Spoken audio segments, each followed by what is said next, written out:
just let's settle in. Welcome to our meditation time. Allow yourself to come into the space that you've chosen for this moment. Allow yourself to let go of all the things that will not serve you in these moments that you want to still the mind, quiet the spirit, relax the body. There are many things in our life that are worthy and that are important, but they don't all serve this purpose of the sitting and being. And so just honor the fact that you've chosen a spot with a designated time, and here you are. And just let the other things go.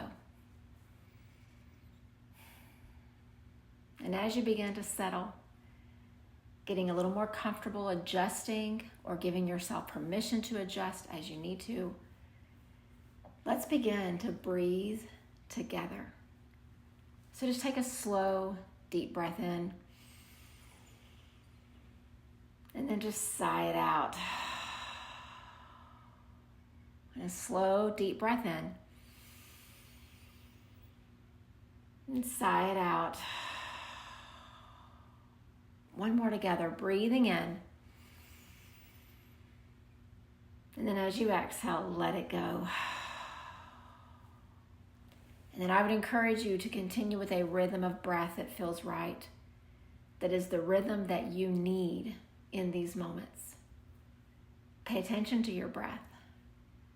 Let it guide you, let it support you.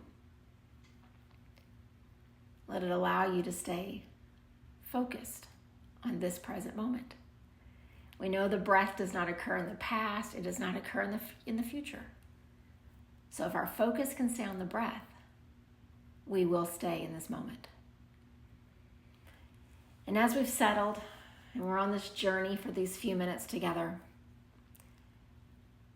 we're digging into these 4 agreements that Don Miguel Ruiz has written about and shared with us. The first agreement is the one I've just been sitting with, and I want to explore just a little bit with us today. And that agreement says that we should be impeccable with our word. And he goes on in the book to really describe this term impeccable. At the basis of it, he tells us it means without sin. But then he asks us to kind of get rid of our conventional ways of thinking about sin or wrongdoings. And he goes deeper. He talks a lot about intention. He talks a lot about intention with how we speak, with the tone that we use, with the thoughts that precede the words. And he says that to be impeccable with our word means that we have to be intentional. The same words that might serve as a tool for helping, when we change the tone or we change the intention, those words can actually be used as a tool for harm. And so he says, be impeccable. Be impeccable. And the place that I kind of got stuck when I was just thinking about this idea is where he says, the measure of your impeccability with your word is how you treat and talk to yourself. And when I first began to read this text and dig into the historical context of where he pulled these lessons from, I really thought it was about how we speak to other people. And while it is at one level, he says it's got to start internally. The level of impeccability that we have with our word is directly measured by how we talk to ourselves. And so I'd like just to sit with this idea of how we see ourselves today. The one thing that binds us all together is that we all make mistakes. All of us. None of us are without fault. None of us are without flaws. We all make mistakes. And so I would ask each of us just to think for a second. What was the last mistake that you made? Maybe it was just moments before you showed up here. Maybe it was yesterday. Maybe it was a long time ago. But just recall the last mistake that you made. It can be tiny and inconsequential. It can be big. And as you recall what that mistake was, I'd like for you to remember how you dealt with yourself through it. Chances are your friends, your loved ones, when they make a mistake, you tell them it's all right. You give them the benefit of the doubt. You tell them not to worry. You tell them just let's move on.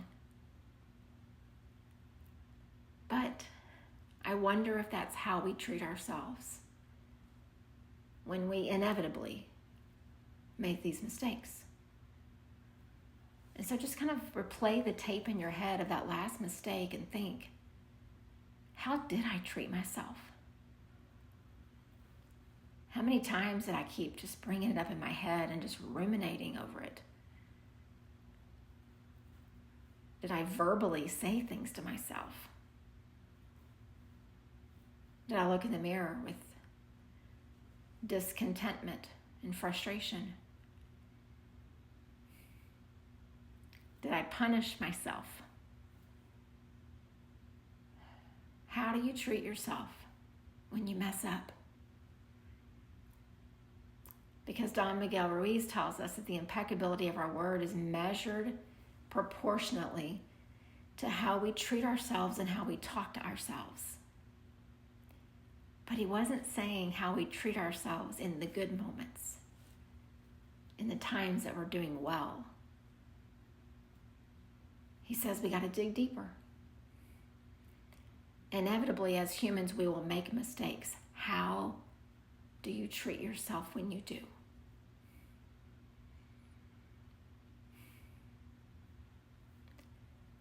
And then if it's okay with you, I would like for us just to kind of hit this metaphorical reset button, because what's done is done.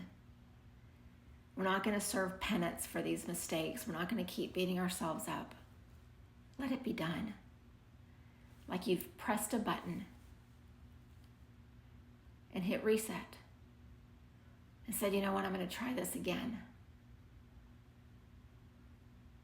And for some of us, we don't have to wait very long. There's going to be another mistake. There's going to be another flaw. There's going to be another misstep. And we'll have a chance to treat ourselves differently. So if it feels comfortable for you, I would invite you to bring one hand and just put it right across the center of your heart. And just press, almost resolutely press right there at your heart center. And in the same way that if you had a dear friend or your spouse or your significant person mess up, you'd put your arm around them and it would be firm. And you would tell them, it's going to be all right. I've got you. And as your hand is just resting right there at heart center, don't think of it as feeling silly, but truly just think, say it to yourself, think to yourself, I've got you. It's going to be all right.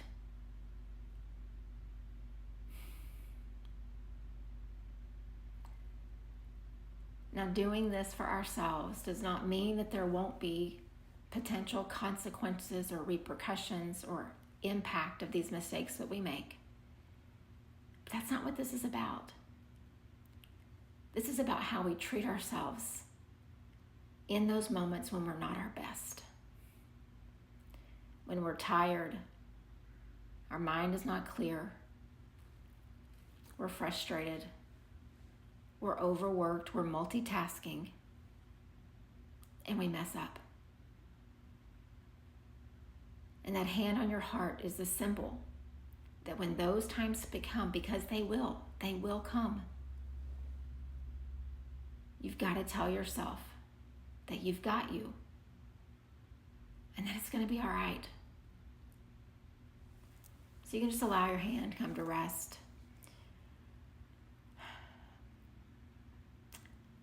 I was reminded of this idea of how we treat ourselves and how we coach ourselves to get better.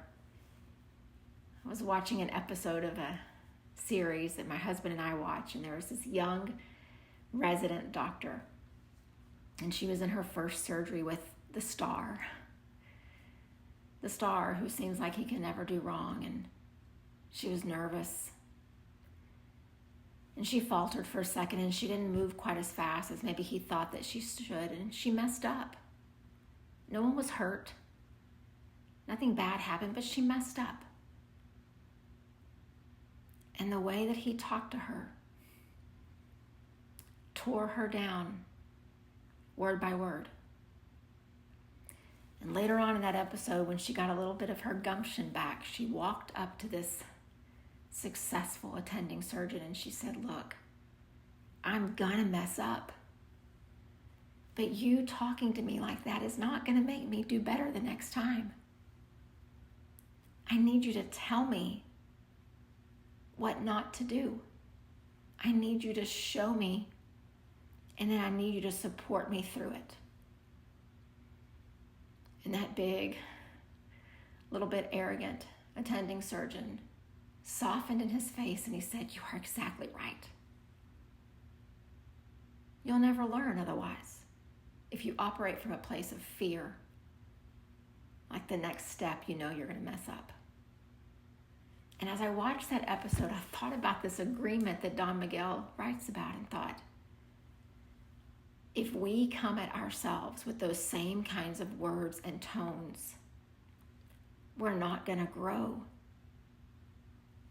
We're not going to feel supported. We're not going to feel steady and stable before we make the next step and we try again. And y'all know when you operate from a place of fear and worry, the chances of messing up become greater. And then you come down on yourself again and again and again. So I'd like us in these next few moments of quiet to be like that young surgical resident and basically say to yourself, look, I'm not going to learn. I'm not going to grow if you keep talking to me like that. I'll never do better if you never give me a break. Show me. Teach me. Support me. And when you can begin to give that message to yourself, these moments here in meditation become the teaching tools that you'll apply out there. You'll mess up and you'll breathe and you'll remember, and the tools will be there for you to apply them. But you got to hit that reset button. Leave in the past what is in the past.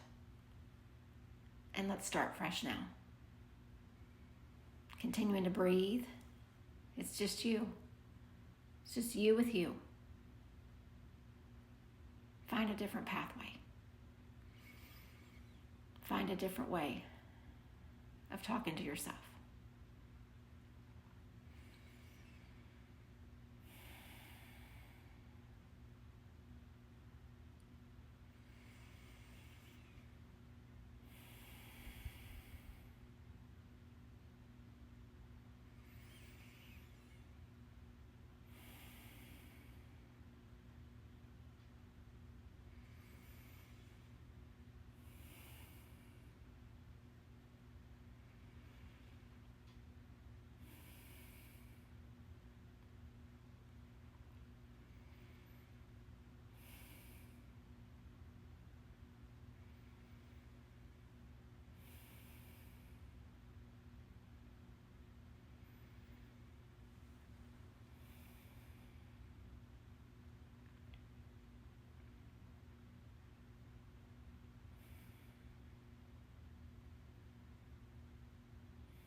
I agree with myself to be impeccable with my words. I agree with myself to be intentional with how I speak. and I agree with myself to treat myself with kindness and grace and acceptance, and to let that acceptance be a measurement of the impeccability with which I speak. And as you begin to think about these things and apply them in your life, you'll start to see things start to work together.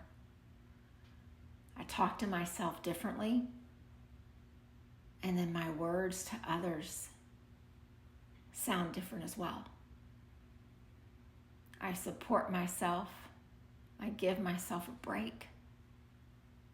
And the kindness and the compassion in my words for others begins to shine through.